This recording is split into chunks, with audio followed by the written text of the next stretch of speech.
ইসলামনগরের মুসলমানেরা, নাম কিন্তু আপনাদের ইসলামনগর, কিন্তু ইসলামনগরে ইসলাম নাই, শান্তিনগরের মাধ্যমে শান্তি নাই, ইমামনগরে ইমাম সাহেব নাই, মাওলানা সাহেব নগরে মাওলানা সাহেব নাই।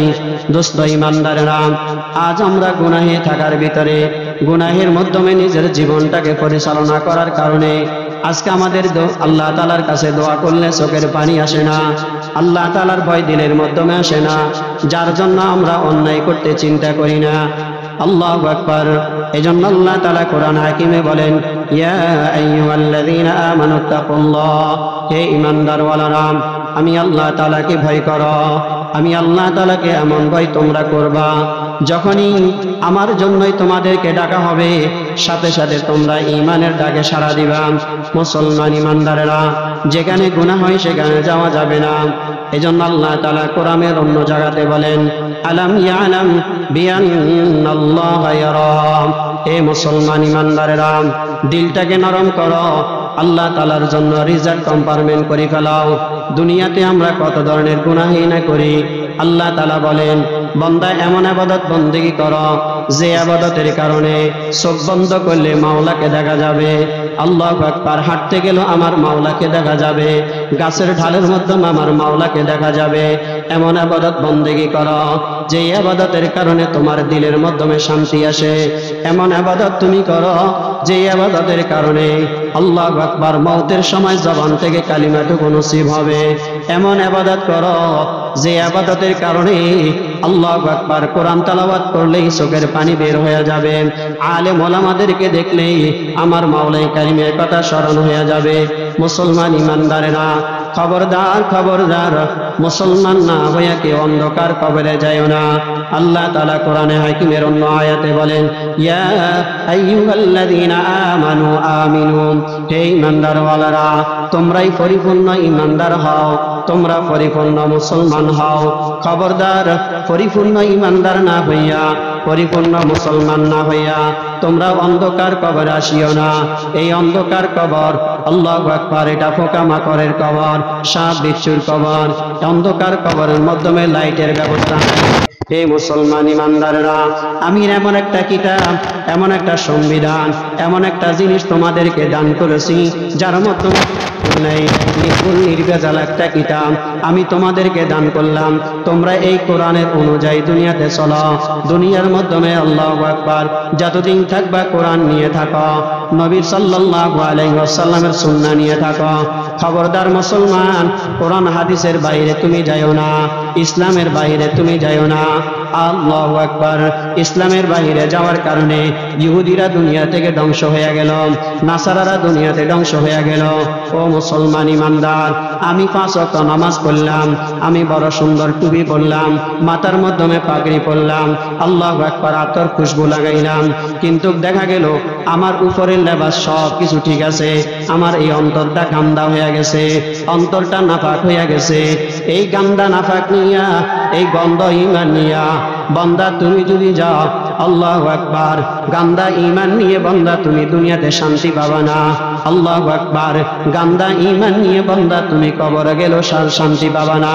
এই জন্য ঈমানটাকে মজবুত করো। ঈমানটাকে মজবুত করার জন্য আল্লাহ তাআলা আপনাকে এমন একজন নবী পাঠাইলেন যিনার নাম মুহাম্মদুর রাসূলুল্লাহ সাল্লাল্লাহু আলাইহি ওয়াসাল্লাম। আল্লাহু আকবার। এমন একজন নবী যিনি সমস্ত নবীদের নবী। আল্লাহু আকবার।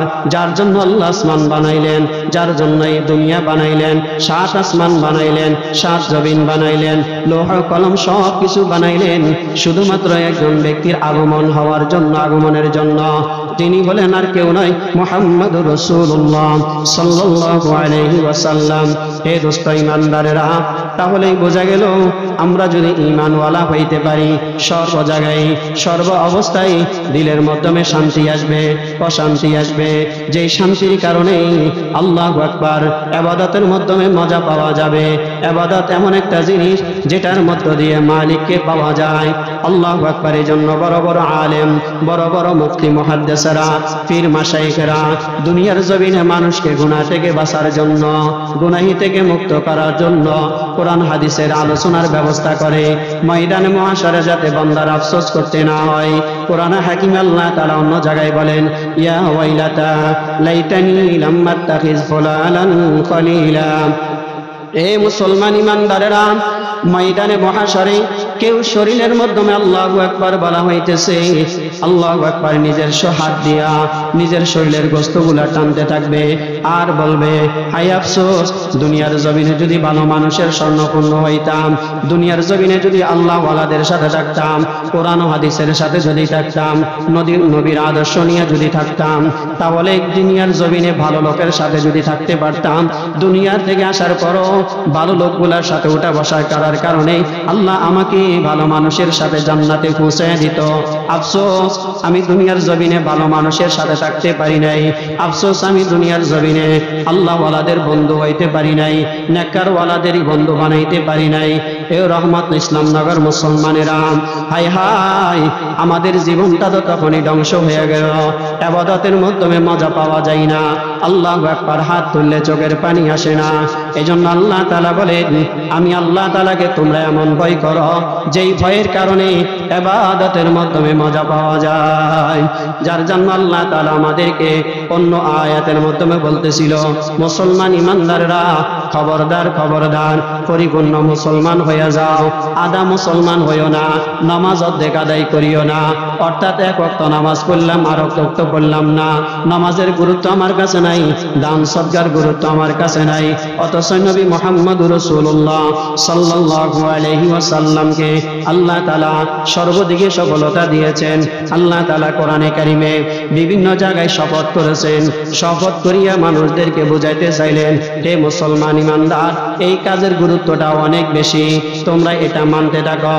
আল্লাহ তাআলা কখনো কখনো কসম খাইছেন, ওয়াস-সামাই যাতিল বুরুজ ওয়াল ইয়াউমিল মাউউদ ওয়া শাহিদিন ওয়া মাশহুদ। কখনো আল্লাহ তাআলা কসম খাইয়েছিলেন, ওয়াল আসর ইন্নাল ইনসানা লাফি খুসর। আল্লাহ তাআলা কখনো কখনো কসম খাইয়েছেন, ওয়াদ-দুহা ওয়াল লাইলি ইযা সাজা। আল্লাহু আকবার। আল্লাহ তাআলা কখনো কখনো কসম এমন ভাবে খাইলেন, আল্লাহ বলেন, ওয়াশ-শামসি ওয়া দুহাহা ওয়াল কমারি ইযা তালাহা ওয়ান নাহারি ইযা জাল্লাহা ওয়াল লাইলি ইযা ইয়াগশাহা ওয়াস সামাই ওয়া মা বানাহা। আল্লাহ তাআলা কোরআনে কারিমে কত জায়গায় কসম করলেন। আল্লাহ তাআলা বলেন, ওয়াত-তিন ওয়াজ-যাইতুন ওয়া তুর সিনিন ওয়া হাযাল বালাদিল আমিন। আল্লাহ তাআলা বিভিন্ন জায়গায় কসম করে বুঝাইতে চাইলেন, হে মুসলমান ইমানদার, তোমরা যদি ভালো মুসলমান হইতে পারো, ভালো ইমানদার হইতে পারো, তাহলে এই দুনিয়ার থেকে সফলতা অর্জন করে যদি আসতে পারো, কবরেও তোমরা শান্তি পাইবা। না হয় তোমাদের এই কবরের মাধ্যমে বড় কঠিন হয়ে যাবে। কবরে তোমাকে যখন জিজ্ঞাসা করো, মার রব্বুকা, তোমার রবকে, হে মুসলমানেরা, দুনিয়াতে কোনোদিন রবের পরিচয় জানলাম না, দুনিয়াতে কোনোদিন রবের জন্যই নামাজ পড়লাম না, দুনিয়াতে কোনোদিন জিকির আজকার করলাম না, দুনিয়াতে কোনোদিন কোরআন তেলাওয়াত করলাম না, দুনিয়াতে কোনোদিন রমজান মাসে রোজা রাখি নাই, দুনিয়াতে কোনোদিন কোরআন তেলাওয়াত করি নাই, রাত্রের শেষ ভাগ উঠিয়া আল্লাহ তাআলার কাছে হাত তুলে জিকির আজকার করি নাই, মোনাজারি করি নাই, আল্লাহু আকবার চোখের পানি পালাই নাই, তাহলেই বোঝা গেল আল্লাহ তাআলার কাছে যদি খাঁটি মুসলমান হইতে পারি, দুনিয়াও সফল, আখিরাতও সফল, না হয় ময়দানে মহাশরে বড় কঠিন হয়ে যাবে। এই ইসলামনগর মুসলমানেরা, এজন্য আল্লাহ তাআলা বলেন, বান্দা, আমি তোকে বড় দামি মানুষ করে বানাইলাম, বান্দা তোকে বড় আদর করে বানাইলাম। আল্লাহ পাক বলেন, আল্লাহ তাআলা বলেন, কাইফা তাকফুরুনা বিল্লাহি ওয়া কুনতুম আমওয়াতান ফাআহইয়াকুম সুম্মা ইউমীতুকুম সুম্মা ইউহয়ীকুম সুম্মা ইলাইহি তুরজাউন। আল্লাহ তাআলা বড় আফসোস করে বলে, ও বান্দা, কে তোকে আমার ইবাদত থেকে সরাই দিল, কে তোকে আমার থেকে দূরে সরাইয়া দিল? ও বান্দা, তোর জন্য কত সুন্দর ইসলাম পাঠাইলাম, তোর জন্য কত সুন্দর কোরআন পাঠাইলাম, তোর জন্য সময় সময়ে আলেম ওলামাদেরকে পাঠাইলাম। মসজিদে বড় খতিব সাহেবরা আমাদেরকে বলে, ও ভাই, গুনাহগুলা সারি দিয়া ইমানদারওয়ালা হয়ে যাও, নেককারওয়ালা হয়ে যাও, পাপিষ্ঠওয়ালা হইও না, কারণ যদি তুমি পাপিষ্ঠ হয়ে যাও তাহলে ময়দানে মহাশরে বড় কঠিন হয়ে যাবে, সাকরাতে মউতের সময় বড় তোমার আযাব কঠিন হয়ে যাবে। এজন্য আল্লাহ তাআলা বলেন, পরিপূর্ণ মুসলমান হও, পরিপূর্ণ মুসলমান না হইয়া তোমরা কেউ কবর আসিও না। মুসলমান ইমানদারেরা আল্লাহ তাআলা বলে পরিপূর্ণ মুসলমান হওয়ার জন্য, পরিপূর্ণ মুসলমান না হইয়া কবর আসার জন্য নিষেধ করলেন। দোস্ত আমার, তাহলে আমরা কোন দিকে হাঁটলাম? যেখানে আসলে লাভ হবে, যেখানে আসলে আমার ফায়দা হবে, যেখানে আসলে আমার আখিরাতের অর্জন হবে, আখিরাত অর্জন হবে, আখিরাত আমার সহজ হয়ে যাবে, সেই কাজে আমরা কেউ নাই, আমরা সরল গুনাহের কাজে লিপ্ত। ও দোস্ত ইমানদারেরা, ইসলামনগর মুসলমানেরা, লক্ষ্মীপুরের মুসলমানেরা, ফেনীবাসী ছাগলনাইয়া মুসলমানেরা, আজ আমরা কত জায়গায় না ঘুরি, যেখানে যাই সেখানে বড় গুনাহ হয়। দিলটাকে আমার মাওলার জন্য যদি করতে পারি, তাহলে আল্লাহ তাআলা বলে, বান্দা তুমি দুনিয়াতে সফল, আখিরাতে সফল। যেই বান্দা দিলটাকে আমার মাওলার জন্য করতে পারবে না, যেই বান্দা দিলটাকে আমার মাওলার জন্য নরম করতে পারবে না, যেই বান্দা আল্লাহু আকবার আল্লাহ তাআলার জন্যই দুনিয়াকে আখিরাতমুখী বানাইতে পারবে না, এই বান্দার জন্য এই দুনিয়া বড় কঠিন, আখিরাতের চেয়ে বড় কঠিন। এজন্যই আখিরাতে সহজ জান্নাত পাওয়ার জন্য, কবরের মাধ্যমে আরাম থাকার জন্য, আরামের বিছানা হওয়ার জন্য, অন্ধকার কবরে পোকামাকড় না আসার জন্য, অন্ধকার কবরে আলোকিত হওয়ার জন্য আল্লাহ তাআলা কোরআন আমাদের জন্য দিয়েছেন। এই কোরআনের মাধ্যমে যাহা কিছু আছে সব কিছুকে মানার চেষ্টা করা, যেটা থেকে নিষেধ করেছেন সেখান থেকে ফিরে থাকার চেষ্টা করা। মুসলমান ইমানদারেরা, আমরা কেমন মুসলমান হইলাম, এখনো আমরা গুনাহ ছাড়তে পারলাম না। এখনো রাস্তা দিয়া মহিলা হেঁটে গেলে আমি গুনাহের দিকে লিপ্ত হয়ে যাই, আমি অবৈধ সম্পর্ক লিপ্ত হয়ে যায়, আল্লাহু আকবার জানা ব্যভিচারিতে লিপ্ত হয়ে যায়, কেউ সুদের জন্য লিপ্ত হয়ে যায়, কেউ ঘুষ খাওয়ার জন্য লিপ্ত হয়, কেউ মিথ্যা কথা বলার জন্য লিপ্ত হয়। এক একজন গুনাহের প্রতিযোগিতা যদি দেওয়া হয়, এক একজন ডিগ্রি অর্জন করবে। যদি বলা হয়, ভাই তুমি কালিমায়ে তৈয়বা বলো, কালিমায়ে শাহাদাত বলো, ঈমানে মুজমাল বলো, কিন্তু সে বলতে পারবে না। পাঁচটা কালিমা সে জিজ্ঞাসা করলে বলতে পারবে না, নামাজের সুন্নত জিজ্ঞাসা করলে বলতে পারবে না, নামাজের ফরজ জিজ্ঞাসা করলে বলতে পারবে না। আল্লাহু আকবার। তাহলে যেইটা শিখলে, যেইটাই জানলে আমার লাভ হবে, আমরা সেখানের মাধ্যমে কিন্তু নাই। এজন্য আল্লাহ তাআলা বলে, ইসলাম এমন একটা জিনিস যেটা পরিপূর্ণ একটা বিধান, যেটা পরিপূর্ণ একটা মানা। ও দোস্ত ইমানদারেরা, ইসলামের মাধ্যমে শান্তি, ইসলাম ছাড়া যদি আমি চলে যাই তাহলে বড় অশান্তি। যার জন্য আল্লাহ তাআলা বলে, বান্দা পরিপূর্ণ তুমি মুসলমান হয়ে যাও। পরিপূর্ণ মুসলমান হওয়ার জন্য ও বান্দা গুণ লাগবে, দিলটাকে আমার মাওলার জন্য করা লাগবে। আমি মাটির মানুষ, মাটিতে চলে যাব, আমি দুনিয়াতে থাকার জন্য আসি নাই। আজ থেকে 100 বছর হায়াত পানওয়ালা এখানে কেউ নাই। এখানে আমাদের যাদের হায়াত আছি, কেউ 60-70 বছর, 80 বছর, 90 বছর পর্যন্ত হয়তো থাকবো। 90-এর পরে এখানে হয়তো আমরা কেউ নাই। আগামী 100 বছর পরও এখানে আমরা যারা আছি কেউ থাকবো না, আমরা সকলে দুনিয়ার থেকে চলে যাব। তাহলে এই দুনিয়ার থেকে কি নিয়ে যাব? এই দুনিয়া থেকে আমরা কি নিব? আল্লাহু আকবার। কবরটাতে এত এমন একটা জিনিস যেখানের মাধ্যমে গেলেই তো আমার মাওলার বড় আযাব শুরু হয়ে যাবে। হে লক্ষ্মীপুরের মুসলমানেরা, আমার আল্লাহ তাআলার আশিকিন, জাকিরিন, শাকিরিন, মুহিব্বিনেরা, দিলটাকে মাওলার জন্য নরম করিয়া চোখ থেকে পানি যদি পালাইতে পারি, 5 ওয়াক্ত নামাজ যদি যথাসময় আদায় করতে পারি, যাকাতের সময় যাকাত দিব, হজের সময় হজ করব, আল্লাহু আকবার, ইবাদতের সময় ইবাদত করব, সংসারের সময় সংসার করব, ব্যবসার সময় ব্যবসা করব, রাত দিন 24 ঘন্টা আমার সময়টুকু যেন ভালো কাজের মাধ্যমে যায়। এজন্য ভালো মানুষের স্বর্ণপন্ন হওয়া। হায় হায়, আজকের মুসলমান ইমানদারেরা ভালো কাজে দিতে চাই না। যেমন মাদ্রাসায় পড়লে ভালো লাভ হবে, নুরানি মাদ্রাসায় পড়লে লাভ হবে, নুরানি মাদ্রাসায় পড়লে নামাজ কেমনে পড়তে হয় এটা জানা যাবে, নুরানি মাদ্রাসা পড়তে গেলে মাদ্রাসার লাইনে আসলে হারাম হালাল আল হারাম চিনা যাবে, সত্য কোনটা মিথ্যা কোনটা বোঝা যাবে, আল্লাহু আকবার, হক কোনটা বাতিল কোনটা বোঝা যাবে। আমি যদি দ্বীনি ইলম অর্জন না করি, আমি যদি ইসলামের মাধ্যমে না আসতে পারি, আমি যদি ছোট্টবেলা আমার ছেলেটাকে যদি নুরানি মাদ্রাসায় না দিয়া ইন্টার গার্ডেনে দিয়া দিলাম, আল্লাহু আকবার, কেজিতে দিয়া দিলাম, সেখানে আমার ছেলেটা যাইয়া কেজিওয়ালাদের পড়াশোনা করিয়া এই ছেলেটা এলাকার কাউকে সালাম দেয় না, জিজ্ঞাসা করলে নামাজের সুন্নত বলতে পারে না, আল্লাহু আকবার, কালিমা বলতে পারে না। আমার নুরানি মাদ্রাসার প্রথম শ্রেণীর ছেলেটাকে যদি আপনি জিজ্ঞাসা করেন, আল্লাহু আকবার, আল্লাহ তাআলার আসমাউল হুসনা 99টা নাম সে সুন্দর করে বলে দিতে পারবে। জানাজা কেমনে পড়তে হয় সেটা সে বলতে পারবে।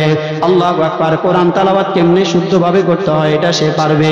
হায় হায়, মুসলমানেরা আজকে ইলম শিক্ষা দেয় না, মুসলমানের সন্তানদেরকে ভালো কাজের দিকে আনে না, অথচ স্কুলে আমাদেরকে পড়ায় হাট্টিমা টিম টিম তারা মাঠে পারে ডিম, তাদের খাড়া দুটি শিং তারা হাট্টিমা টিম টিম। স্কুলের মাধ্যমে এটা পড়া হয়, এটার অর্থ যদি মুসলমান জানে তাহলে ওই মুসলমান এটা আর পড়াবে না।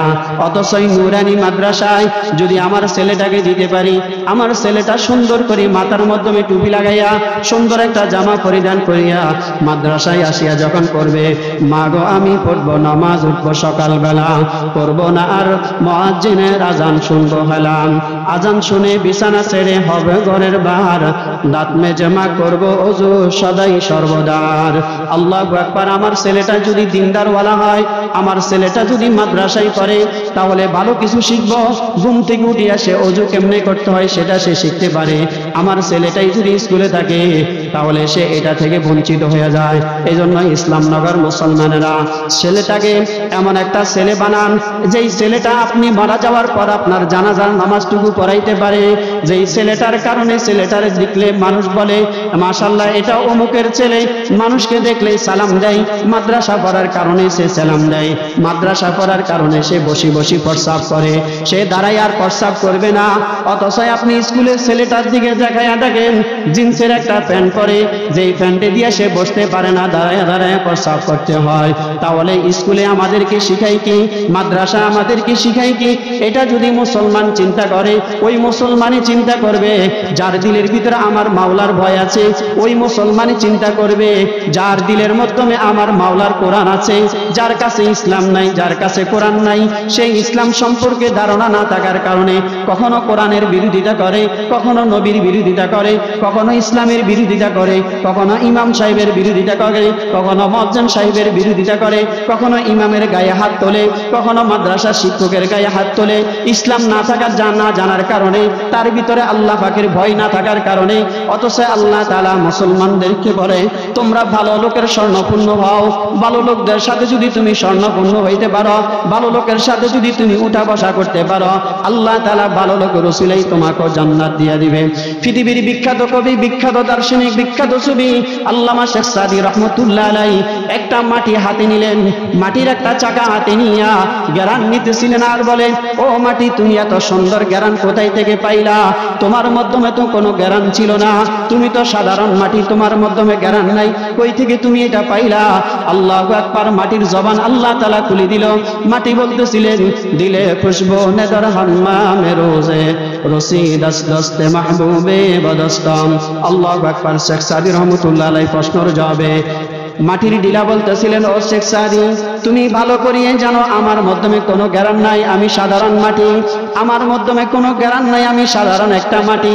কিন্তু মুসলমানেরা শেখ সাদী রহমতুল্লাহ আলাইহিকে মাটি বলতেছিলেন আমার মাধ্যমে কোনো জ্ঞান নাই, তবে হ্যাঁ আমি একটা ভালো ফুল ফুল বাগানের নিচে ছিলাম, এই ফুল বাগান থেকে প্রতিদিন ফুলের পাতা থেকে পানি পড়তে পড়তে আমি পুরা মাটির ডিলাটুকু, মাটির শাখাটুকু জ্ঞানওয়ালা হয়ে গেছি। পৃথিবীর বিখ্যাত কবি শেখ সাদী রহমতুল্লাহ আলাইহি বলে হে জগতের মুসলমান ইমানদারেরা, তোমরাও যদি একটা মাটির চাকা যদি ফুল বাগানের নিচে থাকিয়া সুগন্ধি ছাড়া সুগন্ধিওয়ালা হয়ে যাইতে পারে, তোমরাও যদি ভালো লোকের সাথে উঠা বসা করো, আল্লাহওয়ালাদের সাথে উঠা বসা করো, মাদ্রাসার সাথে সম্পর্ক রাখো, মসজিদের সাথে সম্পর্ক রাখো, আলেম ওলামাদের সাথে সম্পর্ক রাখো, মাটির দিলা যেরকম ফুল বাগানের নিচে থাকি জ্ঞানওয়ালা হয়ে গেছে, আল্লাহ তাআলা তোমাকে ভালো মানুষের সাথে থাকার কারণে মহান আল্লাহ তাআলা কবরের জগত ভালো রাখিয়া ময়দানে মহাশরে ভালো লোকের সাথে জান্নাতে পৌঁছায় দিবে। বলো সুবহানাল্লাহ। আমার মুসলমান ইমানদারেরা, তাহলে আমাদেরকে ভালো কাজ করতে হবে। কেমন ভালো কাজ করব? আল্লাহু আকবার। কখনো কখনো আল্লাহ তাআলা বলেন মনটাকে উদার করে দাও, দান সদকা তোমরা বেশি বেশি করে করো, আমার জন্যই তোমাদেরকে আমি আল্লাহ তাআলা বহু টাকার মালিক বানাই দিলাম, তোমরা আমার রাস্তায় খরচ করো। যদি তোমরা আমার রাস্তায় খরচ করতে পারো আল্লাহ তোমাদেরকে দ্বিগুণ দিয়ে দিবে। আল্লাহু আকবার। নবী মুহাম্মদুর রাসূলুল্লাহ সাল্লাল্লাহু আলাইহি ওয়াসাল্লাম মক্কা থেকে যেদিন হিজরত করে মদিনার দিকে রওনা হয়ে গেছেন, দীর্ঘ পথ হাঁটি যাওয়ার কারণে দুর্বল হয়ে গেলেন। দুর্বল হয়ে যাওয়ার পরে আল্লাহু আকবার, হযরত রাসূল করিম সাল্লাল্লাহু আলাইহি ওয়াসাল্লাম আবু বকরকে সাথে নিলেন। আবু বকরকে বলে, আবু বকর দেখেন না মরুভূমির মধ্যে কোনো ঘর পাওয়া যায় কিনা, থাকার জন্য ঘর পাওয়া যায় কিনা। আল্লাহু আকবার। হযরত আবু বকর সিদ্দিক রাদিয়াল্লাহু তাআলা আনহু থাকার জন্য ঘর খুঁজতেছিলেন। খুঁজতে খুঁজতে অনেক দূরে যায় দেখেন মরুভূমির মধ্যে একটা কুড়ুঘর, ছোট্ট একটা ঘর রইলেন।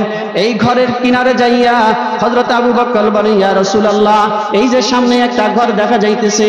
আল্লাহ রাসূল বলেন, ও আবু বকর তাহলে এই ঘরের সামনে যান, দরওয়াজায় নক করেন, দরওয়াজা নক করে আমাদেরকে একটু থাকার অনুমতি নেন, আমরা তো ক্ষুধার্ত, আমাদেরকে একটু খাবার দাওয়ারের ব্যবস্থা করেন। হযরত আবু বকর সিদ্দিক রাদিয়াল্লাহু তাআলা আনহু আল্লাহু আকবার ওই ঘরের সামনে যাইয়া সালাম দিলেন, টোকা দিলেন। একবার সালাম দিলেন, কোনো জবাব আসে না। দ্বিতীয়বার সালাম দিলেন, কোনো জবাব আসে না। তৃতীয়বার নক করলেন, কোনো জবাব আসে না। চতুর্থবারের সময় ভিতর থেকে একজন বুড়ি মা বলতেছিল, কে তুমি, কোথায় থেকে আসছো, আমার দরওয়াজার মাধ্যমে আওয়াজ দিতেছ। আল্লাহু আকবার। হযরত আবু বকর সিদ্দিক রাদিয়াল্লাহু তাআলা আনহু বলে, ও মা আমরা মক্কার মানুষ মদিনার দিকে যাইতেছি, আমরা দুইজন মক্কা থেকে আসতেছি, মদিনায় যাব। এটা বলে, এখানে কেন আসছো? বলে, আমরা বড় ক্লান্ত হয়ে গেছি, আমরা একটু বিশ্রাম নেওয়ার জন্য আপনার থেকে অনুমতি নিতে চাইতেছি। আপনি যদি একটু অনুমতি দেন আপনার বাড়িতে থাকতে চাই, আর আমরা বড় ক্ষুধার্ত, যদি আপনার ঘরে খাবার থাকে তাহলে আমাদেরকে একটু কিছু খাবার দেন। আল্লাহু আকবার। মহিলা ভিতর থেকে বলতেছিল, আমার ঘরে তো তোমরা বড় মুসাফির, তোমরা কোথায় থেকে আসছো? মক্কা থেকে আসতেছ, মদিনায় যাবা। কিন্তু বড় আফসোসের বিষয় হলো খানা যখন চাইলেন মহিলা বলতেছিল, না না আমার ঘরে কোনো খাবারের ব্যবস্থা নাই। বলে, যখন এই কথা বললেন হযরত আবু বকর বলেন, ও মা তাহলে আমাদেরকে এক গ্লাস পানি দাও। বলে, এক গ্লাস পানিরও ব্যবস্থা নাই, পানিও শেষ হয়ে গেছে। আল্লাহু আকবার। এবার মহিলার কাছ থেকে রাসূল করিম সাল্লাল্লাহু আলাইহি ওয়াসাল্লামের কাছে আবু বকর যায়, বলে, ইয়া রাসূলুল্লাহ ঘরের মধ্যে কোনো খাবার নাই, পানি চাইলাম পানিও দিতে পারে না। বলে যে একটু দুধ চাইলাম সেটাও সে দিতে পারে নাই। সর্বশেষ রাসূল করিম সাল্লাল্লাহু আলাইহি ওয়াসাল্লাম ওই মহিলা থেকে অনুমতির জন্য বলে, এই যে ঘরের সামনে একটা বকরি বাঁধা আছে, এই বকরি থেকে দুধ দোপন করবে, একটু অনুমতি নিয়ে আসো। রাসূল করিম সাল্লাল্লাহু আলাইহি ওয়াসাল্লাম থেকে আল্লাহু আকবার অনুমতি পাইয়া এবার মহিলার কাছে যায়, বলতেছেন, ও বুড়িমা আপনার ঘরের সামনে যে একটা বকরি বেঁধিয়া রাখছে, যদি অনুমতি দিতেন তাহলে এই বকরি থেকে কিছু দুধ দোপন করে নিতাম, আমরা আমাদের পেটের ক্ষুধাটুকু নিবারণ করতাম। মহিলা ভিতর থেকে আওয়াজ দিয়ে বলতেছিল, ও ভাই তুমি কোথায় থেকে কি বলতেছিল? আমার স্বামী কয়েকটা ছাগল, আমরা বকরি ছাড়া আমাদের জীবন যাপন পরিচালনা করি, আমার স্বামী সবগুলা ছাগল নিয়ে বাগানে চলে গেছে। এই যে সামনে একটা ছাগল দেখতে, এটা বড় দুর্বল হয়ে গেছে, অসুস্থওয়ালা ছাগল, এটাকে আমরা নিতে, এটা অসুস্থ, খানা দানা খাই না, যার জন্য তাকে ঘরের মাধ্যমে ভাতিয়ে রেখে গেছে। আল্লাহু আকবার। হযরত রাসূল করিম সাল্লাল্লাহু আলাইহি ওয়াসাল্লাম আবারও আবু বকরকে পড়াইতেছিলেন, যাও অনুমতি নিয়ে আসো, বকরি থেকে অনুমতি নিয়ে আসো, দুধ দোপন করার জিম্মাদারি আমার। আবু বকর চিন্তা করলেন, রাসূল যেহেতু বললেন নিশ্চয়ই রাসূল এটা দুধ দোপন করতেই পারবেন, কারণ রাসূলের কথা মিথ্যা না।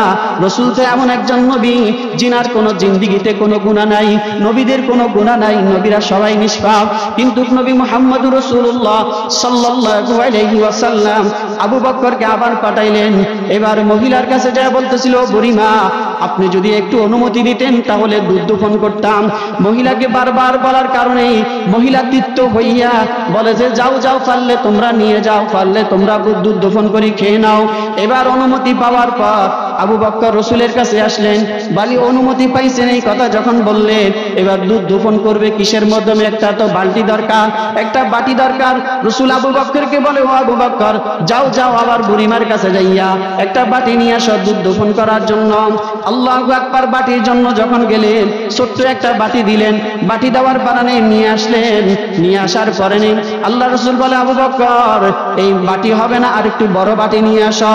আবু বকর আবার গেলেন, যখন বড় বাটি নিয়ে আসার জন্য গেলেন, এবার বুড়িমা বলতেছিল, আমার ছাগল থেকে তো কোনোভাবে দুধ বের হবে না, এটা দুর্বল ছাগল, কিন্তু তোমরা বারবার আমাকে বিরক্ত কেন করতেছ? ছোট্ট একটা বাটি দিছে, এটাও তো হবে না, কেমনে একটা বড় বাটি দিব? এবার মহিলা বড় একটা পাতিল দিয়ে দিলেন। পাতিল যখন দিলেন, দিলের মাধ্যমে একটা কামড় মারছে। বারবার বড় কাগতি মাগুতি করে নরম সুরে আমাকে আমার কাছে অনুমতি চাইলেন। কে এই যুবক, কে এই ভদ্রলোক? এবার মহিলা দরজার দিকে একটু হালকা ফাঁক করে দেখতেছিলেন, তার বাড়ির ঘরের সামনে এমন একজন জওয়ান যুবক দাঁড়াই আছে। এই যুবকের চেহারার দিকে একবার তাকায়, আরশের সূর্যের দিকে একবার তাকায়। মহিলা বলে যে আল্লাহু আকবার। আমি যখন ঘরের দরওয়াজার একটু ফাঁক করিয়া ওই যুবকের চেহারায় আমার নজর চলে গেল।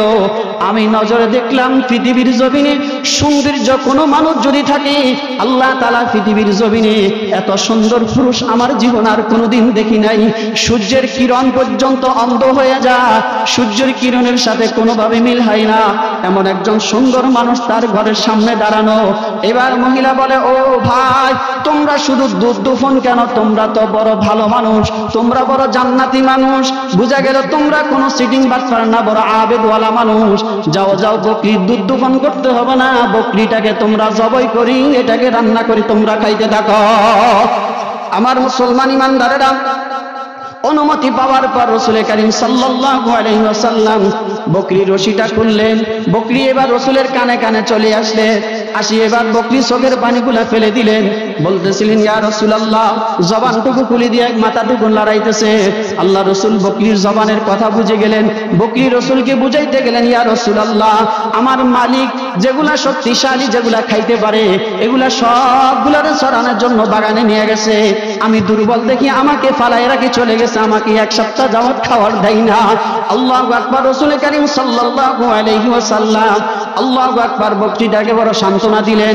সান্ত্বনা দেওয়ার পর এবার রাসূল করিম সাল্লাল্লাহু আলাইহি ওয়াসাল্লাম বলে যে মাটির পাতিলটা যখন দুধের কিনারে রাখলেন, বকরি এরকম ভাবে পাউটুকু ছড়াই দিলেন। পাও ছড়াইয়া রাসূল অনেকগুলা দুধ দফন করলেন। রাসূল দুধ দফন করার পর এবার আবু বকরকে বলতেছিলেন, আবু বকর, তুমি দুধ পান করো। আবু বকর বলে, ইয়া রাসূলুল্লাহ, আপনি পান করেন।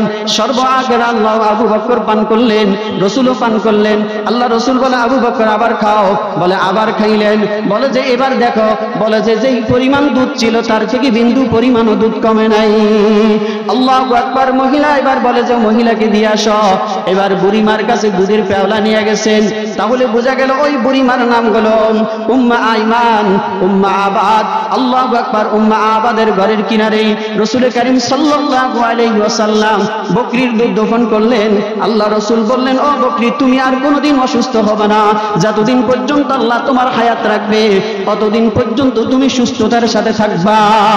মুসলমান ইমানদাররা, রাসূল করিম সাল্লাল্লাহু আলাইহি ওয়াসাল্লাম কি মুজিজা দেখাই দিলেন। আল্লাহ রাসূল সাল্লাল্লাহু আলাইহি ওয়াসাল্লাম ছাগলের ওলানের মাধ্যমে হাত রাখলেন, সাথে সাথে দুধের ব্যবস্থা হয়ে যায়। রাসূল যেখান দিয়ে হেঁটে যায় নূরে খুশবু ভরে যায়। রাসূল করিম সাল্লাল্লাহু আলাইহি ওয়াসাল্লাম বলে, ইসলাম এমন একটা শান্তির ধর্ম যেখানের মাধ্যমে হানাহানি নাই, কাটাকাটি নাই, মারামারি নাই। আল্লাহ রাসূল সাল্লাল্লাহু আলাইহি ওয়াসাল্লাম, আল্লাহু আকবার। সাহাবায়ে কেরাম বলতেছিলেন, আমাদের নবী এমন একজন রাসূল নবী পাইলাম, জিনার চেহারার দিকে দেখলে মালিকের কথা স্মরণ হয়ে যায়, জিনার চেহারায় দেখলে, কথাই শুনলেই তো আল্লাহ তাআলার জাহান্নামের ভয় চলে আসে। মুসলমান ইমানদারেরা, এই যে আজকে এই মাহফিলে আসলাম, এখান থেকে কি অর্জন করব? এক নম্বর হইল ইত্তাকুল্লাহ, আমরা আল্লাহ তাআলাকে ভয় করব। দুই নম্বর মুহাম্মদুর রাসূলুল্লাহ সাল্লাল্লাহু আলাইহি ওয়াসাল্লামের সুন্নাত অনুযায়ী নিজের জীবন পরিচালনা করব। মুসলমান ইমানদারেরা, যদি আমরা নবীকে না মানতে পারি, নবীর সুন্নাত যদি নিজের জীবনের মাধ্যমে আনতে না পারি, তাহলে আমরা নবীর বড় আশিক কিভাবে দাবি করব? হাউজে কাউসার ময়দানে মহাশর কিভাবে আমরা পান করব? এজন্য আল্লাহ রাসূল সাল্লাল্লাহু আলাইহি ওয়াসাল্লাম শিখাই দিলেন, বান্দা, যদি ময়দানে মহাশরে হাউজে কাউসার পান করতে চাও, তোমরা মানুষকে সৎ কাজের আদেশ করো, অসৎ থেকে তোমরা মানুষকে বাধা দাও, অন্যায় থেকে মানুষকে বাধা দাও, মানুষকে সুপরামর্শ তোমরাই দিতে থাকো। যদি নেক কাজের আদেশ তোমরাই দিতে পারো, তাহলেই বড় তোমরাই সফল হয়ে যাবা, তোমাদের আখিরাত বড় সফল হয়ে যাবে। এই জন্য ইসলামনগর তামিম মাদ্রাসার ওয়ালারা চিন্তা করলেন, এই এলাকা এলাকার মুসলমানদেরকে যদি একটু কোরআন হাদিসের কথা শুনাইয়া যদি নেককার মানুষ বানানো যায়, একজন বেনামাজিকে যদি নামাজি বানানো যায়, একজন কীর্তনওয়ালাকে যদি দান সদকা করেওয়ালা বানানো যায়, নেককারওয়ালা বানানো যায়, তাহলে এই নেককারওয়ালার উসিলাই হয়তো মাওলা ময়দান মুহাশর জান্নাতের মেহমান বানিয়ে দিবে। হে দোস্ত ইমানদারেরা, এজন্য আল্লাহ রাসূল সাল্লাল্লাহু আলাইহি ওয়াসাল্লাম বলে, বান্দা গুনাহ সারিয়া দাও, গুনাহ সারিয়া দাও, গুনাহ সারি দিয়া তোমরা নবীর আদর্শের ভিতরে ছায়া তলে চলে আসো। এই মাদ্রাসার মাধ্যমে গুনাহ শিখানো হয় না, এই মাদ্রাসার মাধ্যমে দিন শিখানো হয়, কোরআন হাদিস শিখানো হয়। যারা পড়বেই তারা কামিয়াবি ওয়ালা হওয়ার চেষ্টা করবে। এ মুসলমান ইমানদারেরা, মনে করিয়েন আজকে থেকে ইয়াকিন করেন, যার ছেলে নাই সে মনে মনে নিয়ত করেন বংশের মাধ্যমে একজন আলেম বানাবেন। যদি আপনার বংশে একজন আলেম হইতে পারে, আপনার বংশে যদি একজন কোরআনের হাফেজ থাকে, আপনার বংশে যদি একজন বড় আলেম থাকে, আল্লাহু আকবার, এই আলেমের উসিলাই তো আপনি বড় সফলতা পেয়ে যাবেন। আপনার ঘরের মাধ্যমে যদি আলেম না হয়, বড় মুসিবত হলো আপনি যেদিন মারা যাবেন, আপনার ছেলে দুনিয়ার লোভ লালসার কারণে, আপনার ছেলে দুনিয়া করতে করতে আপনি মারা যেদিন যাবেন সেদিন শুধু সিগারেট টানবে, কিন্তু সে আপনি যে মারা গেছেন চোখের পানি তার আসবে না। সে চিন্তা করবে আমার বাবার সম্পদ কিভাবে লুট করা যায়, বোনদেরকে সম্পদ না দিয়া ভাই কিভাবে একা একা ভোগ করতে পারে, আত্মসাৎ করতে পারে। বাবা মারা যাওয়ার সাথে সাথে বান্দার দিলের ভিতরে এই চিন্তা চলে আসে। আল্লাহু আকবার, মুসলমান চিন্তা করে না, হায় হায় আমার বাড়ি থেকে একজন মুসলমান চলে গেল। সন্তান চিন্তা করে আমার থেকে বাবা চলে গেল, স্ত্রী চিন্তা করেন আমার সামনে থেকে আমার স্বামী চলে গেল। আল্লাহু আকবার, এলাকার মানুষ চিন্তা করেন আমার একজন বন্ধু হারাই ফেললাম। কিয়ামতের আগ পর্যন্ত আর কোনোদিন তার চেহারা দেখা হবে না, তার সাথে আর কোনোদিন কথা হবে না। এই কবরে তো আমাকেও যাইতে হবে, সে যেই জায়গায় গেল আমি তো সেই জায়গায় যাব। তাহলে ওইখানের জন্য আমি কি আমল করলাম, কি নেক আমল করলাম? এজন্য আল্লাহ তাআলা কোরআন হাকিমের ভিতরে নবী মুহাম্মদুর রাসূলুল্লাহ সাল্লাল্লাহু আলাইহি ওয়াসাল্লামকে আল্লাহ তাআলা দুইটা জিনিসের শপথ খাইয়ে বলেন, ওয়াদ-দুহা, দিনের আলোর কসম করলেন, ওয়াল-লাইলি ইযা সাজা, আল্লাহু আকবার, আল্লাহ তাআলা রাতের শপথ করলেন। দুই শপথ করিয়া আল্লাহ তাআলা এখানে তিনটা মেসেজ দিলেন, দুইটা শপথ করলেন। আলোর শপথ আল্লাহ করলেন, অন্ধকারের শপথ আল্লাহ তাআলা করলেন। আল্লাহ তাআলা দুই জিনিসের শপথ করিয়া বুঝাইতে চাইলেন, মুসলমানেরা তোমরা অন্ধর ভিতরে থাকিও না, তোমরা নেফাকের ভিতরে থাকিও না, তোমরা পাপিষ্ঠদের সাথে থাকিও না, আল্লাহওয়ালাদের সাথে থাকো, নবীর আদর্শওয়ালা হয়ে যাও। নবী মুহাম্মদ রাসূলুল্লাহ সাল্লাল্লাহু আলাইহি ওয়াসাল্লাম হাদিস শরীফের ভিতরে বলতেছিলেন, বান্দা তোমরা যদি, হে আমার উম্মতেরা, তোমরা যদি ভালো কাজ করতে পারো, তোমরা যদি নেক কাজ করতে পারো, এই নেকের দ্বারা মওত না শুধু কবরে হাসরে মিজান পর্যন্ত তোমার আমলনামায় শুধু নেকি লেখা হবে। এজন্যই রাসূল কারীম সাল্লাল্লাহু আলাইহি ওয়াসাল্লাম মানুষদেরকে জাহান্নাম থেকে বাঁচাই দেওয়ার জন্য আরেকটা জিনিস শিখাইলেন, বেশি বেশি দান সদকা করা। আল্লাহু আকবার, আল্লাহ রাসূল মসজিদে কুবা নির্মাণ করবেন, মসজিদ নির্মাণ করবেন। এই মসজিদ বানানোর জন্যই আল্লাহ রাসূল ইহুদির জায়গা কিনবে কিভাবে? ইহুদি জায়গাটুকুর মাধ্যমে মসজিদ পড়ে গেছে, ইহুদি সেখানে নামাজ পড়তে দেয় না। আবু বকর চলে আসলেন, মসজিদ নির্মাণ করবে, তার দানের ভান্ডার খালি করে সে সব নিয়ে আসলেন। ওমর আনলেন, ওসমান আনলেন, আলী আনলেন, ওসমান সর্বশেষ আসলেন। আল্লাহ রাসূল বলে, ও ওসমান, আমি দীর্ঘ সময় তোমার জন্য বসে রইলাম। বলে, ইয়া রাসূলুল্লাহ, কি খেদমত করতে পারি? বলে যে ওই যে একটা ইহুদির জায়গা দেখা যায়, ওখানে একটা মসজিদ নির্মাণ করতে হবে, ওইখানে তো ইহুদি জায়গাটুকু দিবে না, তুমি যদি ওই জায়গাটুকু ক্রয় করে দিতে পারো তাহলে মুসলমান বড় আরামে আইসে নামাজ পড়তে পারবে। আল্লাহু আকবার। হযরত ওসমান রাদিয়াল্লাহু তাআলা আনহু ইহুদির বাড়িতে চলে গেলেন। ইহুদির বাড়িতে যাওয়ার পর ইহুদি এবার বলতেছিলেন, ও ভাই ওসমান, তুমি কি জন্য আসলা? বলে, আমি বড় একটা আবদার নিয়ে আসলাম। বলে, তুমি কি আবদার নিয়ে আসছো? বলে যে ওইখানে যে তোমার একটা জমিন আছে, এই জমিনটা যদি তুমি আমাকে দিয়ে দাও, বলো বিনিময় তুমি কি চাও? তুমি যা চাইবে আমি তোমাকে তাই দিব। আল্লাহু আকবার। হযরত ওসমান রাদিয়াল্লাহু তাআলা আনহু কথার প্রশ্নের জবাবে এবার ইহুদি মনে চিন্তা করলেন, সুযোগ যেহেতু পাইছি আমি ফিরাই দিব না। ওসমান রাদিয়াল্লাহু তাআলা আনহু প্রশ্নের জবাবে এবার ইহুদি বলে, ও ভাই, আমি তোমার থেকে বিনিময় চাইতেছি, তোমার যত দান আছে সব কিছু তুমি আমাকে দিয়ে দাও, বিনিময় আমার জায়গাটুকু নিয়ে যাও। আল্লাহু আকবার। হযরত ওসমান রাদিয়াল্লাহু তাআলা আনহু সব কিছু ইহুদিকে দিয়া ওই জায়গাটুকু খরিদ করিয়া রাসূল কারীম সাল্লাল্লাহু আলাইহি ওয়াসাল্লামের কাছে চলে আসলেন। আসি বলে, ইয়া রাসূলুল্লাহ, ইয়া হাবিবাল্লাহ, আমি জায়গাটুকু ক্রয় করে নিয়ে আসলাম। আল্লাহু আকবার। আল্লাহ রাসূল হাত তুললেন, হাত তুলিয়া দোয়া করলেন, আয় আল্লাহ আপনি আমার ওসমানকে কবুল করিয়া নেন, ওসমানের জন্য আপনার দানের বান্দারটুকু আল্লাহ পাহাড় করিয়া দেন, আয় আল্লাহ ওসমানকে দীর্ঘ নেক বানাইয়া দেন, ওসমানের ব্যবসা বাণিজ্যের মাধ্যমে বরকত দিয়া দেন। ইহুদিও নবী এইবার ওসমানের পিছনে পিছনে আসলেন। আল্লাহু আকবার। রাসূল যখন ওসমানের জন্য দোয়া করলেন, ইহুদি পিছনে পিছনে আসিয়া দেখেন, বলেন ওসমান তোমার জন্য নবী কি দোয়া করছেন? আল্লাহু আকবার। ওসমান রাদিয়াল্লাহু তাআলা আনহু বলেন, আমার জন্য আল্লাহ রাসূল আমার রিজিকের মাধ্যমে যেন বরকত হয়, দ্বিগুণ যেন হয়, আমি তোমাকে যাহা কিছু দিছি বিনিময়ে যেন ডবল হয়ে যায়, দোয়া করলেন। এই দোয়া করলেন। আল্লাহু আকবার বলে যে তাহলেই তো তুমি বড় সফলওয়ালা হয়ে গেছো। এবার ইহুদি নবীর সামনে আসিয়া বলেন, ইয়া রাসূলুল্লাহ, ইয়া হাবিবাল্লাহ, ও ওসমান শুনিয়া নাও, তুমি যেই জমিন, তুমি তোমার যেই সম্পদটুকু তুমি আমাকে দিলা, আমি তোমার সম্পদটুকু তোমাকে ফিরাই দিলাম। যেই জায়গাটুকু তুমি আমার কাছ থেকে ক্রয় করলা, যাও যাও দ্বীনের জন্য আমার জায়গাটুকু তোমাকে দান করে দিলাম। নবী আর দেরি করিয়েন না, আমাকে পড়াইয়া দেন লা ইলাহা ইল্লাল্লাহু মুহাম্মাদুর রাসূলুল্লাহ সাল্লাল্লাহু আলাইহি ওয়াসাল্লাম। বলে যে নবী সাল্লাল্লাহু আলাইহি ওয়াসাল্লামের হাতে কালিমা পড়ে মুসলমান হয়ে গেছে। তাহলে বোঝা গেল দান করলে ওসমান অল্প করলেন আর আল্লাহ তাআলা তাকে দ্বিগুণের মালিক বানায় দিলেন। হে দোস্ত ঈমানদারেরা, হযরত ওসমান রাদিয়াল্লাহু তাআলা আনহুর দানের কথা চিন্তা করলাম, আবু বকরের দানের কথা আরো বড় পাহাড়, ওসমানের দানের কথা আরো কত পাহাড়। তাহলেই বোঝা গেল আল্লাহর রাস্তায় যদি খরচ করতে পারি তাহলে আল্লাহ আমাকে ডবল ডবল দিবে। হযরত আলী রাদিয়াল্লাহু তাআলা আনহু বড় অসুস্থ অবস্থায়, বলে ঘরের মাধ্যমে 3 দিন পর্যন্ত খাবারের ব্যবস্থা নাই। আল্লাহু আকবার। 6 দিরহাম নিয়া, বলে যে 6 দিরহাম নিয়া বাজারে গেলেন, বাজারে যাইয়া সেটা ক্রয় খরিদ করলেন। বলে 6 দিরহাম নিয়া যখন বলে যে বাজারে নিয়া চাউল হয়তো বা রশি বিক্রি করলেন, 6 দিরহাম নিয়া যখন বাড়িতে আসতেছিলেন, ইতিমধ্যে একজন ফকির চলে আসলেন। আসিয়া বলতেছিল, ও আলী, আমি বড় ক্ষুধার্ত, আমি বড় বিবাসিত, তোমার কাছে যেই সম্পদটুকু আছে তুমি আমাকে দিয়া দাও। আলী সাথে সাথে দেরি না করিয়া দিয়া দিলেন। চিন্তা করলেন আমার কোথায় থেকে আসবে। আলী চিন্তা করলেন, আল্লাহ রাসূল তো বললেন যে দান বেশি করবে, আল্লাহ তার দান যেটুকু করবে তার সেই বড় দ্বিগুণ বাড়াইয়া দিবে। ওই কথা আলী চিন্তা করিয়া সবটুকু দিয়া দিলেন। ইতিমধ্যে ঘরের খাবারের ব্যবস্থা নাই, ঘরের মাধ্যমে যাইলেন। যাওয়ার পর আল্লাহু আকবার, যাওয়ার আগে বলে একজনে একটা ওট নিয়ে আসলেন, জান্নাতি একটা ওট নিয়ে আসলেন। বলে হে আলী, তুমি আমার থেকে এই ওটটুকু ক্রয় করে নাও। বলে আমার কাছে কোনো টাকা পয়সা নাই। বলে তোমার এই ওটের দাম কত?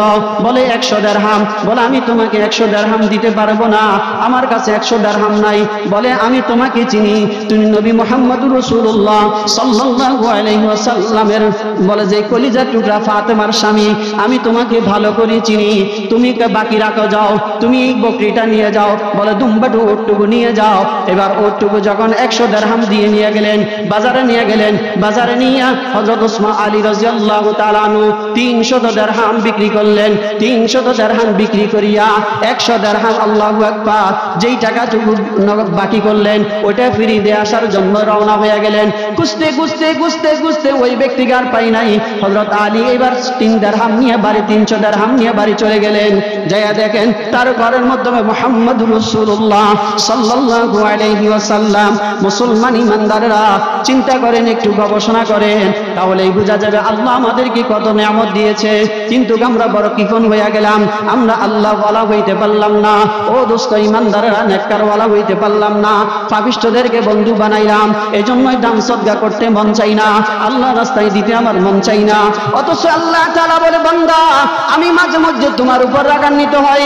আল্লাহ তাআলা বলেন, ওয়ালা নাবলুওয়ান্নাকুম বিশাইইন মিনাল খাউফি ওয়াল জু'i ওয়া নাকসিন মিনাল আমওয়ালি ওয়াল আনফুসি ওয়াস সামারাত ওয়া বাশশিরিস সাবিরিন। আল্লাহু আকবার। আল্লাহ তাআলা বলে, বান্দা কখনো তোমাকে ভয় দেখাবো, কখনো তোকে অভাব অনটন বানায় দিব, কখনো তোকে অসুস্থতা করিয়া দিব, কখনো তোকে বড় মুসিবতে ফেলে দিব। ও বান্দা, সব কিছু আমি তোর জন্যই করি। তুই যদি আমার জন্য হইয়া যাও, আমিও তোমার জন্য হয়ে যাব। বান্দা তুই যদি আমার দিকে আসো, আমি তোমার দিকে দূরিয়া যাব। এজন্য আল্লাহ কোরআন হাকিমে বলেন, ফাযকুরুনি আযকুরুকুম ওয়াশ ওয়াশকুরু লি ওয়ালা তাকফুরুন। মুসলমান ইমানদাররা এজন্য আল্লাহর রাস্তায় খরচ করা, আল্লাহর রাস্তায় যত বেশি দেওয়া যাবে ততই আমার বড় লাভ হবে। কখনো মাদ্রাসার জন্য দিব, কখনো তালেবে ইলমদের জন্য দিব, কখনো এতিম অসহায়দেরকে দিব, কখনো মসজিদের জন্য দিব, কখনো এরকম ভাবে রাস্তাঘাটে মানুষের চলাচলের ব্যবস্থা করিয়া দিব। যেতভাবে দান সদকা করা যায়, যেতভাবে আল্লাহ তাআলার নৈকট্য অর্জন করা যায়, আল্লাহ তাআলা বলে আমি মাঝে মধ্যে বান্দার উপরে রাগান্বিত হইয়া বান্দাকে বড় কঠিন রোগে আক্রান্ত করে ফেলাই। এই আক্রান্ত করার কারণে বান্দা তখন বড় পেরেশানিওয়ালা হয়ে যায়। আল্লাহ তাআলা বলে বান্দা তুমি যখন আমার রাস্তায় ওই রাগান্বিত অবস্থায় যদি তুমি আমার রাস্তায় 1 টাকাও দান করতে পারো, 1 টাকার কারণে দান করার ইখলাসের কারণে দান করার কারণে আমি আল্লাহর গোসাটুকু মুহূর্তের ভিতরে হজম হয়ে যায়। মুসলমান ইমানদার ইসলাম নগর মুসলমানেরা তাহলেই বোঝা গেল আল্লাহ রাস্তায় বেশি করে যদি আমরা দান করতে পারি, ময়দানে মুহাশশরে নবী মুহাম্মদুর রাসূলুল্লাহ সাল্লাল্লাহু আলাইহি ওয়াসাল্লামের কাছ থেকে হাউজে কাউসার আমরা গ্রহণ করতে পারবো। আর না হয় বড় বড় কঠিন হয়ে যাবে। এজন্যই মুসলমান ইমানদারেরা আল্লাহ তাআলা বলতেছিলেন ওয়াদ-দুহা ওয়াল-লাইলি ইযা সাজা মা ওয়াদ্দাআকা রাব্বুকা ওয়া মা ক্বালা ওয়ালাল আখিরাতু খায়রুল লাকা মিনাল উলা। আল্লাহু আকবার। আল্লাহ রাসূল সাল্লাল্লাহু আলাইহি ওয়াসাল্লাম জিবরাইল আসতেছেন না পেরেশানওয়ালা হয়ে গেলেন। পেরেশানওয়ালা হয়ে যাওয়ার কারণে ইহুদিরা বলতেছিলেন ও ইহুদিরা মুসলমানদেরকে তিরস্কার করতেছিলেন। আবু বকরকে তিরস্কার করেন, ওমরকে তিরস্কার করে বলতেছিলেন ও ভাই তোমাদের নবী কেমন নবী, তার কাছে জিবরাইল আসে না, তার কাছে তো ওহী আসে না, ওহীর দরজা বন্ধ হয়ে গেলেন। ইহুদিদের এই অপবাদ দেখিয়া, আবু লাহাবের স্ত্রীর অপবাদ দেখিয়া নবী মুহাম্মদুর রাসূলুল্লাহ সাল্লাল্লাহু আলাইহি ওয়াসাল্লাম বলে যে পেরেশানওয়ালা হয়ে গেলেন। সাথে সাথে জিবরাইল আসলেন, আসিয়া বলেন ওয়াদ-দুহা ওয়াল-লাইলি ইযা সাজা মা ওয়াদ্দাআকা রাব্বুকা ওয়া মা ক্বালা। হে মুসলমান ইমানদাররা আল্লাহ তাআলা বলে যে ও ভাই নবী জিবরাইল আসিয়া বলে ও মুহাম্মদ আপনার উপর আল্লাহ তাআলা রাগান্বিত হয় নাই, আল্লাহ তাআলা আপনার উপর গোসা হয় নাই। বলে যে আপনার উপর ওহী আসতে আসতে মাঝে মধ্যে আপনি ক্লান্ত হয়ে যাবেন, দুর্বল হয়ে যাবেন। এজন্য আল্লাহ কিছু সময়ের জন্য ওহীটুকু বন্ধ রেখেছেন। আপনি পেরেশানওয়ালা হবেন না। ওয়ালাল আখিরাতু খায়রুল লাকা মিনাল উলা। আল্লাহ দুনিয়া এবং আখিরাতে আপনাকে বড় সফলতা দিবে। আল্লাহ আপনাকে দুনিয়াও তো দিবে, আখিরাতও দিবে, সফল কামওয়ালা বানাই দিবে। ওয়ালা সাউফা ইউতিকা রাব্বুকা ফাতারদা। আল্লাহ তাআলা বলে ও নবী মুহাম্মদ কি বলতেছিলেন আপনাকে আমি অচিরে এমন দিব আপনি তা পাইয়া বড় খুশি হয়ে যাবে। এবার আপনারা প্রশ্ন করবেন হুজুর তাহলে আল্লাহকে আল্লাহর নবীকে কি দিল? আল্লাহ তাআলা নবী মুহাম্মদুর রাসূলুল্লাহ সাল্লাল্লাহু আলাইহি ওয়াসাল্লামকে আবু বকর দান করলেন, ওমর দান করলেন, বলে যে খাদিজাকে দান করলেন। যেই খাদিজা তার দানের ভান্ডার অর্থনৈতিক সব কিছুকে আল্লাহু আকবার আল্লাহর রাস্তায় খরচ করিয়া দিলেন, শুধু নবীর খাতিরে, ইসলামের খাতিরে। মুসলমান ইমানদারেরা তাহলেই বোঝা গেল আল্লাহ তাআলা বলেন অচিরে আপনাকে এমন দিব যেটার কারণে আপনি খুশি হয়ে যাবেন। হে ইসলাম নগর মুসলমান ইমানদারেরা আমরাও যদি আল্লাহ তাআলার এই কথার সাথে যদি আমাদের সাথে যদি মিল হয়ে যায়, আল্লাহ তাআলা বলে বান্দা তুমি বড় পেরেশানওয়ালা হয়ে আছো, আমার রাস্তায় খরচ করো, আমিও তোমাকে অচিরে এমন দিব যেই দেওয়ার কারণে তুমি বড় খুশি হয়ে যাবা। তোমার ঘরে টাকা পয়সা নাই, তুমি আমার রাস্তায় খরচ করতে থাকো, আমার জন্য ইবাদত বندگی করতে থাকো, আমি আল্লাহ তাআলা তোমাকে এমন দিব তুমি পাইয়া বড় খুশি হয়ে যাবা। ও মুসলমান ইমানদাররা নবী মুহাম্মদুর রাসূলুল্লাহ সাল্লাল্লাহু আলাইহি ওয়াসাল্লামের স্ত্রী হযরত মা আয়েশা সিদ্দিকা রাদিয়াল্লাহু তাআলা না একদিন নবীকে প্রশ্ন করলেন ইয়া রাসূলুল্লাহ আপনার যেদিন উহুদের জমিনে আপনার 2 দান মোবারক শহীদ হয়েছে ওই দিনের কষ্ট না কোন দিনের কষ্ট আপনার কাছে বড় আফসোস, আপনার কাছে বড় কষ্ট লেগেছে? নবী চোখের পানি পালাই দিয়া আয়েশাকে বলতেছিল ও আয়েশা আমার কাছে উহুদের চেয়ে তাইফের জমিনের কষ্টই বড় আফসোস, বড় কঠিন হয়ে গেছে। আল্লাহু আকবার বল বড় কঠিন হয়ে গেছে। এই কঠিন কিভাবে হয়ে গেল? বলে যে তাইফের জমিনে আমি দাওয়াত দিতে গেলাম, ইহুদির বাচ্চারা আমাকে দাওয়াত গ্রহণ না করিয়া আমার শরীরের উপরে পাথর নিক্ষেপ করেছে। এক একটা পাথর রাখাতে বলে আমার শরীর থেকে বলে যে জর্জর করে রক্তগুলা জমিনে পড়া শুরু করে দিল। বলে আমার আগে 3 বানাই দিল। ছোটবেলায় থাকতে মায়ের গর্ভে থাকতে বাবা নিয়ে গেল, দুনিয়াতে আসলাম। আল্লাহু আকবার বলে বলে যে দাদা পালতো সেও নিয়ে গেল, মা গো আল্লাহ নিয়ে নিল, যার কাছে যাই সে আল্লাহ তাআলা নিয়ে যা।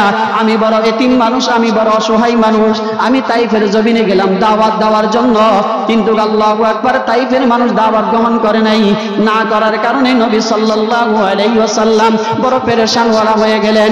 আল্লাহু আকবার, পেরেশানওয়ালা হয়ে যাওয়ার সময় এই সময় জিবরাইল আসিয়া বলেন, ইয়া রাসূলুল্লাহ, ইয়া হাবিবাল্লাহ, কোন চিন্তা করিয়েন না, পেরেশানওয়ালা হইয়েন না। তাইফের জমিনে যদিও মুসলমানেরা, ইহুদিরা কালিমা পড়ে মুসলমান হয় নাই, আপনার চোখের অদেশে আল্লাহ তাআলা বহু জিনকে আপনার হাতে কালিমা পড়ে মুসলমান বানায়া দিয়েছে। মুসলমান ইমানদাররা নেই, তাহলে বোঝা গেল আল্লাহ তাআলা অচিরে রাসূলকে এমন দিলেন, তাইফের জমিনে মুসলমান ইহুদিদেরকে মুসলমান না বানাইয়া কি জিনদেরকে মুসলমান বানাইয়া খুশি করে দিলেন। নবী সর্ব জায়গায় খুশি হয়ে গেলেন। ও মুসলমান ইমানদাররা, আমাদেরকে আল্লাহ তাআলা খুশি বানায় দিবেন।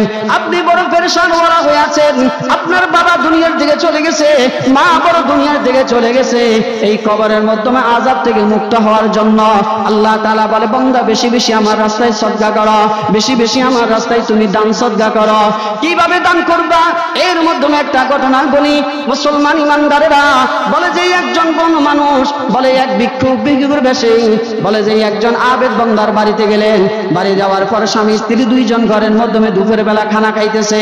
এমন সময় যখন গেলেন, যাওয়ার কারণেই বলে যে আল্লাহু আকবার, এই ইহুদ বলে যে মুসলমানের ঘরে যখন গেলেন আওয়াজ দিলেন, আওয়াজ দেওয়ার কারণে বলে যে ইহুদির আল্লাহু আকবার, মুসলমানের ঘরে গেলেন, যাওয়ার কারণে বলতেছিল, ভাই ঘরের ভিতরে কে আছো? আমি বড় ক্ষুধার্ত, আমি বড় পেরেশানওয়ালা, আমাকে একটু যদি খাবার দিতে। এবার স্বামী বড় মেজাজওয়ালা হয়ে গেছেন, স্ত্রীকে বলে কি আর সময় পাই নাই, সময় না পাই এই মুহূর্তে আমার কাছ থেকে খানা চাইতেছে। স্ত্রী বলে, ও স্বামী রাগান্বিত কেন হন, আমরা তো খাইতে পারতেছি, তার তো খানা নাই, একটু তাকে কিছু টাকা দিয়ে আসেন। বলে না না আমি দিব না। স্বামী বেচারা বড় রাগান্বিত হইয়া এই ভিক্ষুকটাকে ঘর সামনে আসিয়া দরওয়াজা মেলিয়া তাকে একটা ধাক্কা মেরেছে, ধাক্কা মেরিয়া তাকে ঘর থেকে ফেলে দিলেন। বলে যা যা, সময় পাস নাই, এই সময় কেন আসছিস, তোকে কোনো টাকা পয়সা দিব না।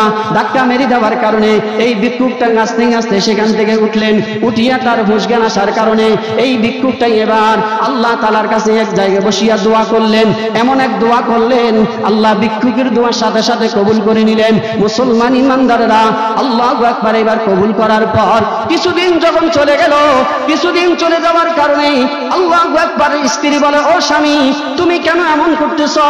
সর্বশেষ স্বামী রাগান্বিত হইয়া তার স্ত্রীকে পর্যন্ত তালাক দিয়া দিলেন। তালাক দেওয়ার কারণে স্ত্রী স্বামীর বাড়ি থেকে বাপের বাড়ি চলে গেলেন। আবার কিছুদিন পর ওই মহিলার বিবাহ হইলেন। বিবাহ হওয়ার পর এবার আরেকটা ভিক্ষুক তার ঘরের কিনারে আসলেন, ভিক্ষা যখন চাইলেন স্বামী বেচারাকে, স্বামী বেচারা এবার স্ত্রীকে বলে, একটা ভিক্ষুক আসছে, তুমি একটু বসো, আমি তাকে একটু কিছু টাকা পয়সা দিয়ে আসি, খাবার দিয়ে আসি। এবার খাবার দিতে গেলেন, খাবার দিয়ে আসা তার থেকে দোয়া নিলেন, তাকে সুন্দরভাবে আরামাইসে একটা খানা পিনা দিলেন, যেই দেওয়ার কারণে আল্লাহু আকবার সে বড় খুশি হয়ে গেছেন। এই খুশি হইয়া তার জন্য দোয়া করলেন। আর স্ত্রী বেচারা ঘর থেকে দেখলেন ভিক্ষুকটাকে, বলে ভিক্ষুকটাকে দেখা যায় তার আগের স্বামীর চেহারার মতন। মুসলমান ইমানদাররা আল্লাহ রাস্তায় যে দান করবে, আল্লাহ রাস্তায় যে বেশি বেশি দান করবে, আল্লাহ তাকে দুনিয়াও সফলতা দিবে, আখিরাতেও সফলতা দিবে। আর যে কৃপণতা করবে আল্লাহ বলে দুনিয়াও বিফল, আখিরাতেও বিফল। এই জন্যই দোস্ত ইমানদারেরা আল্লাহ রাস্তায় সদকা করা, আল্লাহ রাস্তায় দান সদকা করা, মাদ্রাসার জন্য দেওয়া, মসজিদের জন্য যে দিবে, মনটাকে যে উদার করিয়ে দিবে, আল্লাহ বলে তুমি আমার গোসা হজম করে দিলা। বন্দা এবার তুমি বলো তুমি কি চাও? আমি যখন নামাজে বলি ইয়্যাকা না'বুদু ওয়া ইয়্যাকা নাস্তাঈন, আয় আল্লাহ আপনার কাছে ক্ষমা চাই, আপনার কাছে সাহায্য চাই, আপনি আমাকে সাহায্য দেন, আল্লাহ তাকে মদদ দিবে। এই জন্যই ইসলামনগর মুসলমানেরা উঠাউঠি না করি একটু সময় বসেন, কথা শেষ করে দিতেছি। মুসলমান আল্লাহ তাআলা আমাদেরকে বড় আদর করে বানাইলেন। ইচ্ছা করলে আমাদেরকে জঙ্গলার বাগ বানাইতে পারলেন, ইচ্ছা করলে আমাদেরকে গাছপালা বানাইতে পারতেন, ইচ্ছা করলে আল্লাহ সাপ বিচ্ছু আমাদেরকে বানাইতে পারতেন। আল্লাহ কোনো কিছু না বানাইয়া আমাদেরকে এমন একজন মানুষ বানাইলেন যাকে আল্লাহ তাআলা বলেন সর্বশ্রেষ্ঠ মানুষ, সর্বশ্রেষ্ঠ মানুষ তোমরাই সকলের আগে জান্নাতে যাবা। এই জন্য এই জান্নাতে যদি যেতে চান তাহলে ইবাদত বন্দেগী করতে হবে।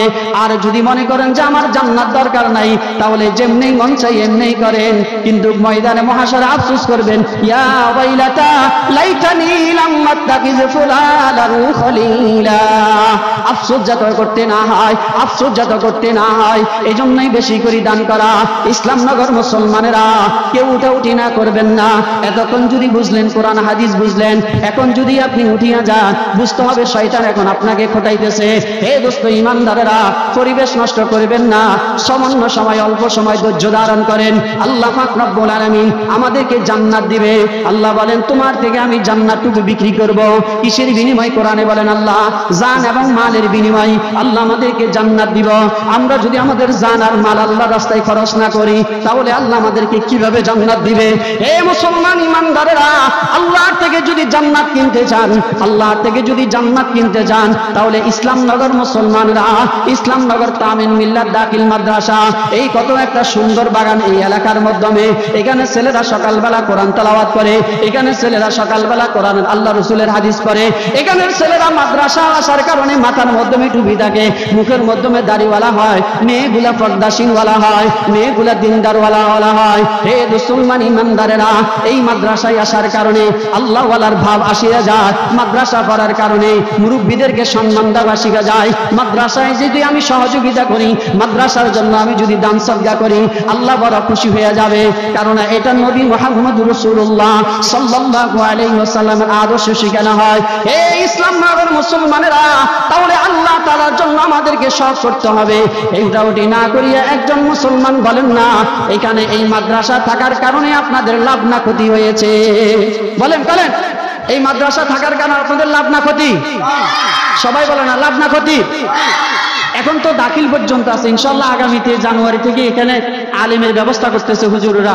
এটা আপনাদের জন্য বড় সৌভাগ্যের বিষয়, বড় সৌভাগ্যের বিষয়। এখানে যদি এই মাদ্রাসা দিন দিন বড় হয়, এই এলাকার ছেলেরা এখানে আসি পড়াশোনা করবে, তাহলেই তো সে আর জঙ্গিবাদী হবে না। এই এলাকা এখানে যদি সে পড়াশোনা করে, সে এরকম ভাবে উগ্রবাদী হবে না, ইসকন নামক সংগঠনের সাথে সম্পৃক্ত হবে না। সে যদি এই মাদ্রাসা এলাকা বড় করে, এই ছেলে চুরি করবে না, ডাকাতি করবে না, জানা ব্যভিচারী করবে না, হত্যা করবে না, এরকম ভাবে রাস্তায় রাস্তায় মদ জুয়া আড্ডার মাধ্যমে লিপ্ত হবে না। যদি ছেলে মাদ্রাসায় পড়ে, তাহলে সে বুঝবে আমার মালিকের পরিচয় পাওয়া যাবে। এই মালিকের পরিচয় পাওয়ার জন্য এই এলাকার যত ছেলে মেয়ে আছে সবগুলোর মাদ্রাসায় দিয়া আপনি আল্লাহ তাআলার কাছে বলবেন, আল্লাহ আমার এক ছেলেকে আমি মাদ্রাসায় দিলাম, আমার এক মেয়েটাকে আমি মাদ্রাসায় দিলাম, আল্লাহ আমি আর কিছু করতে পারি নাই, তুমি এটার বিনিময় হলো আমাকে জান্নাতটুকু দান করো। আল্লাহ পাক রব্বুল আলামিন সন্তানের উসিলায় দিন শিকার কারণে আমাকে জান্নাতটুকু দিবে। কি কারণ আপনারা জান্নাত কিনতে চান কি চান না? এই সবাই বলে না মানুষ জান্নাত আমাদের দরকার আছে। আমরা কি জান্নাতে যেতে চাই না জাহান্নামে যেতে চাই? ওই জান্নাতে যাইতে হলে, জান্নাতে যেতে হলে ভালো কাজ করতে হবে। এই ভালো কাজের মাধ্যমে এই মাদ্রাসাতে নুরানি শিশু শ্রেণী থেকে তৃতীয় শ্রেণী